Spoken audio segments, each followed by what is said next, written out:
I'm Tony Brown. In a moment, Banneker, Truth to Power. For those of you who know something of the African American icons made popular by Black History Month, how much do you know about them as three-dimensional people? What were their likes and dislikes, their weaknesses, as well as the strengths and accomplishments we have come to admire? Imagine Benjamin Banneker, a black in the 1700s, becoming a self-taught surveyor who played a pivotal role in planning the layout of our nation's capital and inventing a clock in 1753. In 1791 alone, he completed the survey of Washington, D.C., published his first almanac, and stepped outside of his own personality to tell Thomas Jefferson and the Founding Fathers just how wrong they were to ignore the rights of blacks. A classic example of speaking truth to power. Charles Sarami, former editor of the Kiplinger Washington Publications, is the author of Benjamin Banneker, surveyor, astronomer, publisher, patriot. Thank you very much for being with me. Thank you for letting me be here. Mr. Sarami, you've written a number of books. Why did you decide to write on, if I may say, rather obscure characters such as Benjamin Banneker? Why Benjamin Banneker? Well, I'm not going to follow this all the way from the time I was 8 years old, but I was 8 years old when I first asked my mother, what does that mean that I had heard it said that a black man had been the one who surveyed the city of Washington?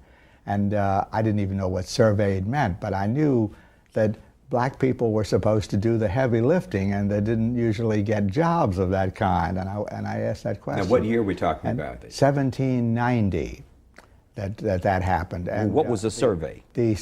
Washington at that time is always spoken of as having been a swamp. It wasn't quite that bad, but it was bad enough so that it was a hellish place to survey, because a surveyor really would have no marked places to follow, to start with these lines. And the Constitution called for Washington to be exactly 10 square miles in each direction, and those lines had to be straight because they were taken away from Maryland and Virginia. You couldn't steal more from the other states than was provided.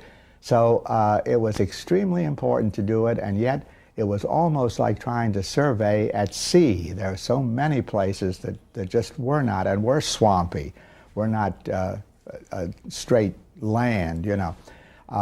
So what they needed was a thing called an astronomical clock. And that's the strange thing here is that the man that they asked onto the team that was supposed to be the black person who didn't have mental endowments and so on was given the really high-tech job in this case, because it was a type of clock that was also attached to views of the stars at the same time. And early each morning, he had to make sure that they picked up surveying at the same place they had left behind the night before. So that was. And he calibrated this with the stars. That's right. So this was something he did for over 2 months to get started on setting out the 4 main lines that would be the city of Washington.